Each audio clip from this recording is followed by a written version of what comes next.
Hello बच्चों, नमस्कार। कैसे हो आप सभी।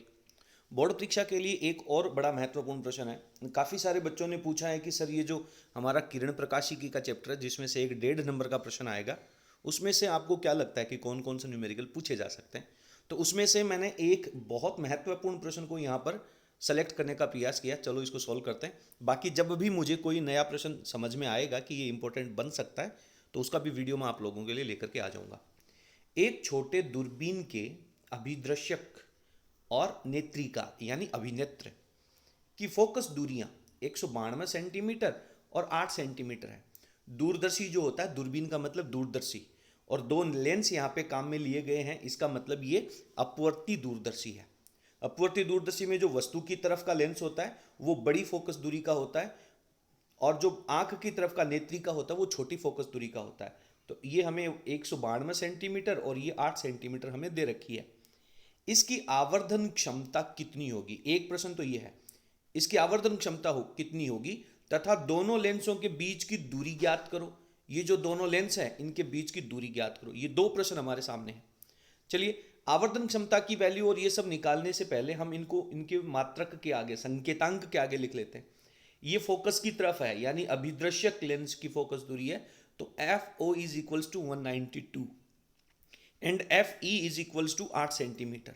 दोनों के दोनों उत्तल लेंस होते हैं, इसलिए इनकी फोकस दूरियों में हम चिन्ह परिपाटी में प्लस का चिन्ह यूज करने वाले हैं। दूरदर्शी की जो आवर्धन क्षमता होती है दूरबीन की, उसका फॉर्मूला होता है minus F O upon F E. Minus F O upon F E, तो सिंपल हम इन दोनों वैल्यूज को रख देंगे। 192 डिवाइडेड बाई 8 और माइनस इसके साथ लगा हुआ है, तो हमारे पास इसका जो सॉल्यूशन आ जाएगा वो आपके पास आ जाएगा 192 अपॉन माइनस 8 इक्वल्स टू -24। ध्यान रहे ये एक मात्रकहीन राशि है, तो आवर्धन क्षमता के साथ में कोई मात्रक नहीं लगाना है।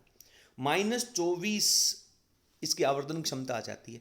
यहाँ पे माइनस क्या बता रहा है, माइनस बता रहा है कि साहब जो अंतिम प्रतिबिंब हमारा बनेगा वो उल्टा बनेगा। अंतिम प्रतिबिंब जो बनेगा वो उल्टा बनेगा, अंतिम प्रतिबिंब जो बनेगा वो आभासी बनेगा। ये दो बातें यहाँ पर माइनस जो है वो आपका रिप्रेजेंट कर रहा है।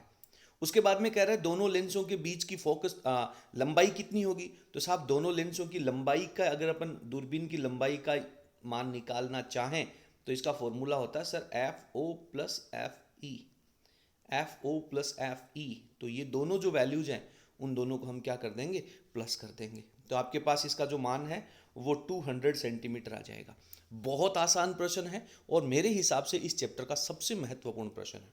उम्मीद करता हूँ कि आपको ये प्रश्न अच्छे से समझ में आ गया होगा। यदि आपको वीडियो पसंद आया हो तो प्लीज़ आप वीडियो को लाइक करें और इसे अपने सभी फ्रेंड्स के साथ शेयर जरूर करें। और इसी तरह के और महत्वपूर्ण प्रश्नों को जानने के लिए आप हमारे चैनल को फॉलो कर सकते हैं। बहुत बहुत धन्यवाद।